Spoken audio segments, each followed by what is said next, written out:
Hello people, this is Teacher Kelly. Is everything okay? Tudo bom com vocês? Let's go there, let's talk about passive voice, voz passiva. Vamos lá, de voz passiva. Primeira coisa que a gente tem que entender qual a diferença de uma voz ativa e de uma voz passiva. Por exemplo, eu digo assim, ó, the dog bit John. O cachorro mordeu John. Quem é que faz a ação? The dog. Quem é o sujeito da ação? The dog. Então, essa é ativa, porque o sujeito da ação pratica a ação. Agora eu vou fazer uma frase um pouquinho diferente. John was bitten by the dog. John foi mordido pelo cachorro. Quem é o sujeito da frase? O sujeito é o John. John faz a ação? Não. O John recebe. John foi mordido pelo cachorro. Ele recebe a ação. Esta frase é voz passiva. Tá? Uma vez que o sujeito não pratica ação, ele sofre a ação, ele recebe esta ação. Então é voz passiva, essa é a diferença. Por que eu tenho voz passiva? Para poder enfatizar elementos diferentes da minha frase. Quando eu digo o cachorro mordeu o João, o cachorro é enfatizado, ele aparece por primeiro. O que tu queres enfatizar na tua frase, tu joga pro começo da frase. Então, o cachorro, nesse caso, é enfatizado. Quando eu digo John foi mordido pelo cachorro, eu enfatizo a ação e não a pessoa que a faz. Esse é o objetivo, então, de usar a voz passiva. Também, por exemplo, quando eu vou escrever o TCC, o trabalho final, um artigo, um trabalho científico, também é bem comum o uso desse tipo de estrutura, tá? Porque eu não enfatizo quem fez a pesquisa, por exemplo. Foi descoberto que não importa a pessoa que descobriu, mas sim o fato que é relevante de ter sido feita essa descoberta, certo? Por isso isto. People, uma coisa bem importante de ser dita. Por exemplo, olha só a frase. Vamos lá do cachorro ativo. The dog beat John.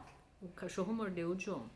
Notem que na segunda frase, quando eu digo que John foi mordido pelo cachorro, o verbo beat foi para a terceira coluna da lista de verbos, tá? Pode olhar lá. Bite, beat, beaten, tá? Então vai para a terceira coluna, que é o verbo principal. E apareceu um outro verbo que não tinha, olha só. The dog beat John. John was beaten by the dog. Vocês notaram que apareceu o verbo to be? Pois é, apareceu o verbo to be nessa frase. E não é qualquer verbo to be, é o verbo to be no mesmo tempo verbal que eu tinha na anterior. Eu tinha uma frase no passado, né? The dog beat John, então o verbo to be me apareceu no passado. Vou colocar no futuro para vocês verem que isso aí faz diferença. Vão pensar que o John vai ir na casa lá e tem o cachorro e o cachorro detesta o John, então o cachorro vai morder o John, é claro! Então eu vou dizer assim, ó, the dog will bite John. The dog will bite John. O cachorro vai morder o John. John will be beaten by the dog. Então apareceu o verbo to be agora na segunda. Will be. Apareceu o verbo to be, mas no futuro. Porque a frase ativa estava no futuro. Então usei o verbo to be no futuro. Então é isso. Quando tu vai escrever a voz passiva, tu tens que usar o verbo to be no mesmo tempo da voz ativa. E o verbo principal da ação, aquele verbo que dá a ideia da ação, na terceira coluna da lista de verbos. Outra coisa interessante de pensar, ó, tem the dog beat John. E na segunda eu tenho, ó, John was beaten by the dog. Eu troquei de lugar o John e o dog, tá? Então eu troquei. O que é sujeito numa frase passa a ser objeto na outra. O que é objeto numa frase passa a ser sujeito na outra, tá? Ok? Quando tu queres dizer quem é que praticou a ação, tu tem que botar a partícula by para indicar o agente da passiva. Isso te lembra a língua portuguesa? Agente da passiva. O agente da passiva nada mais é de quem pratica a ação, tá? Então, John was beaten by the dog. Eu posso simplesmente dizer que o John foi mordido. Não digo que foi pelo cachorro. Pode, tá? Mas se eu quiser dizer quem é que praticou essa ação, eu tenho que botar by the dog. Hamlet was written by Shakespeare. Ok? Hamlet was written by Shakespeare. Hamlet foi escrito por Shakespeare. Na voz ativa, Shakespeare wrote Hamlet. Shakespeare wrote Hamlet, tá? A frase no passado, então, was written. Was written. Passado was. E o passado particípio do write, que é written. Ok? Vou deixar na descrição do vídeo também um outro videozinho que eu tenho também sobre orações subordinadas, tá? Porque vocês podem dar uma acessada ali, dar uma olhadinha. People, se vocês quiserem, por favor, digam para teacher.